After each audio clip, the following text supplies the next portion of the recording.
भाई दूसरे भाई से अधिकार के लिए लड़ता है तो ये लड़ाई अनुचित नहीं कहलाती है, क्योंकि ये उसका अधिकार था जो उसे अधिकार मिलना चाहिए।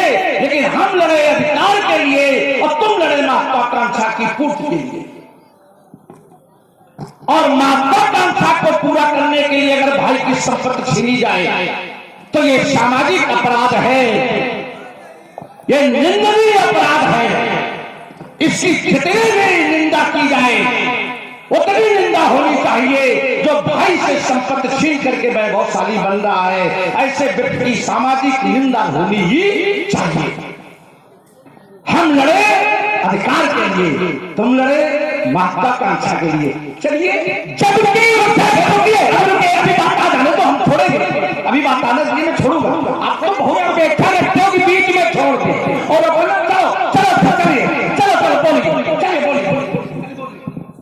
हेलो, ये सुंदर संवाद रावणवाड़ा से प्रभावित हुए हैं राजेश विश्वकर्मा, बरीपाल 20 रुपए, राजन यादव बरीपाल 20 रुपए, राजेश विश्वकर्मा और बम्बैया 20-50 और ये 100 मुद्राएं सुरेश शिवहरे जी पूर्व प्रधान बरीपाल द्वारा सुंदर संवाद से प्राप्त हुई। सभी को धन्यवाद। आप कह रहे हैं कि हम लोग अधिकार के लिए, जबकि ईमानदारी ये नहीं, ये लड़े महत्वाकांक्षा के लिए, हमें मिल जाए वो इंद्र लोग। खाली यही खातिर लड़त रहे, पाए कबहू नहीं पाए, लड़त रहे। बाप बाबा सब लड़ के मर के पाए कबहू नहीं, लड़त रहे। तो ये लड़े महत्वाकांक्षा के लिए, हम लड़े अधिकार और सत्कार के लिए। सच्चाई तो ये है, अपन चेहरा खराब को ऊपर नहीं लागत, सबका अपन लड़का सबका नीक लागत। हम लड़े तो अधिकार के लिए और कर्तव्य के लिए, क्योंकि लंका कुबेर की नहीं थी, लंका हमारे नाना की थी। तो जब लंका हमारे नाना की थी, जिस पर अनाधिकार थे, देवताओं ने खड़े रख के हमारे एक नाना माली को मारकर उस लंका पर अधिकार बना दिया था कुबेर का। और जब हम सक्षम हुए तो एक बार ठीक हमने अधिकार के लिए लड़ाई लड़ी। तुम तो खाली मरे यार, हमें इंद्र लोक में जाए, स्वर्ग के चक्कर में लगे। ईमानदारी से मैंने अधिकार के लिए लड़ाई की। हाँ, हमने प्रतिकार के लिए, क्योंकि हमारे नाना को मारा गया था, तो हम बदला लेने के लिए, बदला लेने के लिए एक अधिकार, क्योंकि हमारे वहां नाना का अधिकार था, तो वो अधिकार अधिकार सही बात तो ये कि तुम देवतन के। एक बात, दूसरी बात, आप जिस डाल पे बैठते हैं उस डाल को काटते हैं। अभी जब मैंने कहा था कि प्रभु सबके आचार्य है तो बड़ा सबके आचार्य, तो तुम्हारे आचार्य भी होंगे, ये हल्ला मचा रहे थे। और अभी जब हमने कहा कि हमने ब्राह्मणों को सताया तो दंड ब्राह्मणों को देना चाहिए था, तो सब हमें तो कहना ब्राह्मण सामाजिक, ब्राह्मण समाज की, गाय समाज की, अब ब्राह्मण समाज के हो गए। तब वो आचार्य समाज के नहीं, बात हमारी बनती तो आचार्य समाज का है कैसी हम जानते हैं।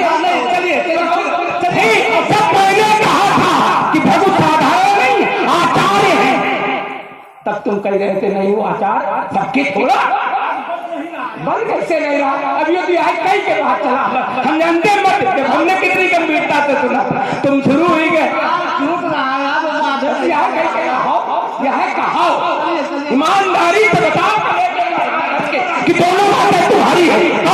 यही है कि ब्राह्मण समाज का है या ब्राह्मण अकेला किसी पर उत्तर हो जाए तो काहे के बारे में अब काहे के बारे में अभी तक शुरुआत की तो जरूर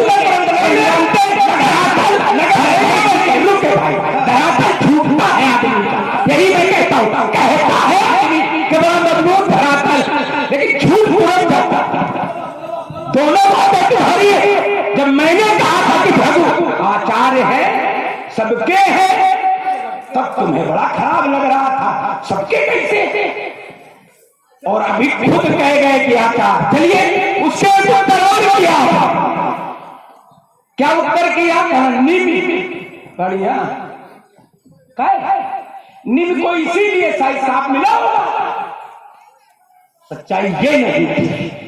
सच्चाई ये थी समाज में तुम लोग झूठा प्रचार करते थे।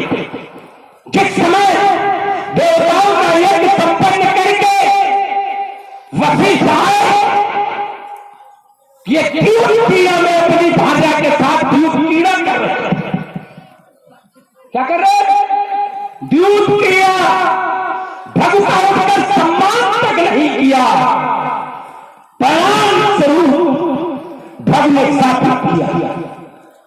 ऐसा समझा दोगे करो इसलिए साथ दे दिया और इतना नहीं बड़ी प्रशस्ति गाई जाती है मिथिला समाज की। निम जैसा दूसरा नीच राजा नहीं नीच। गुरु ने साथ दिया तो निम ने अपने गुरु को साथ दे दिया। और जो पहली बार विश्व इतिहास में ऐसा इतिहास है क्या जो वशिष्ठ ने निम को दिया वही साथ निम ने वशिष्ठ को दे दिया। निम ने वशिष्ठ ने साथ दिया तुम्हारा शरीर गिर जाए तो निम ने भी वशिष्ठ को साथ दे दिया कि तुम्हारा भी शरीर गिर। इनको पलकों पर स्थान और इनको मथा गया मंथनाथ निमि मिथ उठते एक मिथिला निर्मिता। उससे जो मिथ का जन्म हुआ मिथ को मथने के कारण जो पैदा हुए मिथ और मिथ ने निर्माण किया मिथिला का ये है। आप इसको साधारण ऐसा यहाँ वहां चले कहां से कैसा दिमाग सोचो तो ऐसा समझा दो ये टप्पा अपन टप्पा कर दे ये ऐसे थोड़ा नहीं कर जाओ।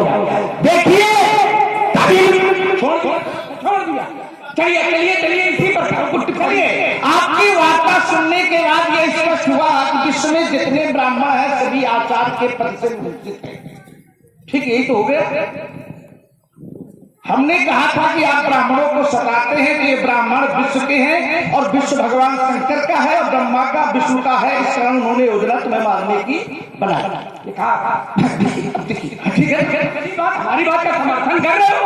अरे सुनो तो विषय हमारे तुम्हारे बीच का ये विषय नहीं है। विषय ये है कि आपने फिर रखा कि ब्राह्मण विश्व के आचार हैं।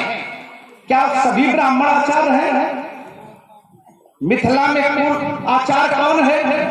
शतानंद। यहाँ याज्ञवल्क जी भी है, यहाँ पर अष्टावक्र जी है। तो क्या ये उनके आचार है?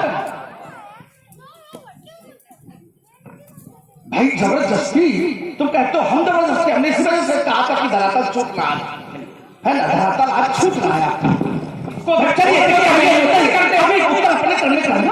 थोड़ा बोल लेते तो हमें भी। अगर सारे ब्राह्मण आचार्य हैं तो फिर याज्ञवल्क जी मिथिला के आचार्य ही होने। फिर सारे ब्राह्मण अगर आचार्य हैं तो देवताओं के गुरु के पद पर आचार्य के पद पर बृहस्पति जी क्यों? भृगु क्यों नहीं? दैत्यों के कुलाचार्य शुक्राचार्य क्यों? बृहस्पति क्यों नहीं? तुम्हारे कुलाचार्य शुक्राचार्य क्यों? तुम्हारे पिता क्यों नहीं?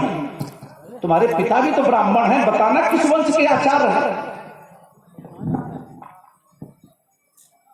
तो किसी भी ग्रंथ में इसका वर्णन नहीं मिलेगा कि नहीं आपके पिता भी किसी वंश के आचार्य हैं।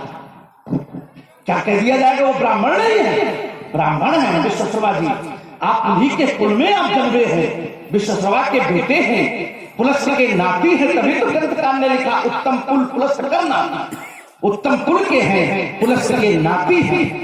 इसका अभिप्राय हाँ, ब्राह्मणों को पृथ्वी का महिदेव कहा गया है, महिषुर कहा गया है। स्वयं ग्रंथकार ने कहा, प्रथम वंदना करते हुए कहा कि महिषुर चरणा, अर्थात सबसे पहली मेरी वंदना है तो क्या है? महिषुर पृथ्वी के देवता अर्थात ब्राह्मणों के चरणों में हमारी वंदना। तो ब्राह्मणों को पृथ्वी का देवता कहा गया है। ब्राह्मण पृथ्वी के आचार्य नहीं है, सभी ब्राह्मण आचार्य, हाँ, जिन्हें उस पद पर बैठा करके विभूषित किया गया वो आचार्य। हमने बात दी थी कि पुत्र यज्ञ दशरथ ने की, उस यज्ञ का आचार्य किसको बनाया? संगी ऋषि को। तो क्या आचार्य ही थे? हाँ, बनाया उन्होंने, यज्ञाचार्य बनाया, यज्ञ का आचार्य बनाया संगी ऋषि ही थे ना? नहीं भाई, केवल पुत्र काम है संगी ऋषि को आह्वान किया गया वो यज्ञ। भाई देखिए, अब इसी विषय में देखिए, हमारे आपके बीच में एक बात मैं दे रहा हूं, आज तक किसी ने नहीं जानी होगी और मैं दे रहा हूं। जिस समय निमि के श्राप से श्रापित वशिष्ठ और वशिष्ठ मित्र और वरुण को भाइयों के शुक्र से, समाज के लोग समझ ले, उनके शुक्र से घड़े से 2 पुत्रों का जन्म हुआ। एक ही घड़े से 2 पुत्रों का जन्म। एक मित्र के शुक्र से जन्म लेते हैं वशिष्ठ जी और वरुण के शुक्र से जन्म लेते हैं अगस्त जी। दोनों एक, क्योंकि जब श्राप मिला, श्राप के बाद एक घटना घटी, मैं उस घटना को समाज में प्रसारित नहीं करूंगा, और उसके बाद इनका दोनों उसी समय से किसी भी इतिहास ग्रंथ से आप हमको कभी बताना कि वशिष्ठ जी ने उसके बाद कोई यज्ञ कराया हो अयोध्या में। मैं एक ऐसी बात कह रहा हूं समाज में जिसे आप लोग जरा समझो। उसके बाद से वशिष्ठ जी ने कभी भी कोई अयोध्या के अंदर यज्ञ ही नहीं कराया। इस कारण संगी ऋषि को बुलाया गया था और उन्हें यज्ञाचार बना करके पुत्र से करा करके दशरथ को पुत्र प्राप्त कराया गया। इतना हल्के से हम क्यों बात कह रहे हैं जैसे आप उसको समेट देते हो? हम समझ रहे हैं कि ठीक है, आप हैं, व्यक्तित्व हैं, महान व्यक्तित्व हैं, आप वार्ता को बचाव करते हुए दूसरे पर हमला करके समेट सकते हैं, इसमें कोई बड़ी बात नहीं। एक शब्द आपने प्रयोग किया था कि उस समय निमि दूध पीला कर रहे थे। हाँ, दोनों हाथ उठा करके मैं एक बात स्वीकार करता हूं तुम्हारी एक ग्रंथ से, एक पुराण से, एक पुराण में ऐसा वर्णन मिलता है।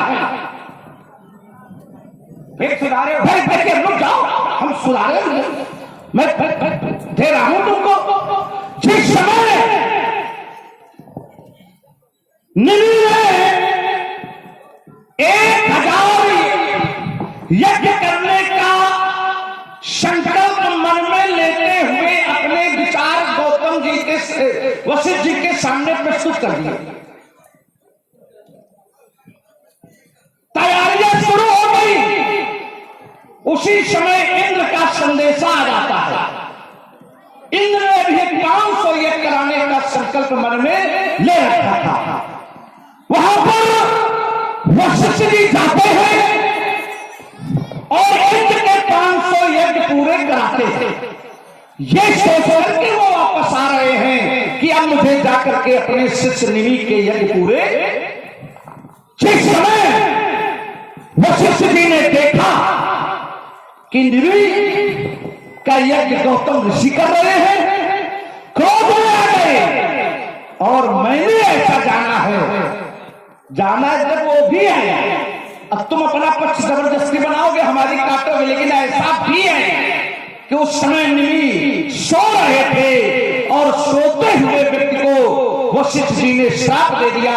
जिस समय निमि जगे, उन्हें ये पता चला तो उन्होंने भी वशिष्ठ को श्राप दिया।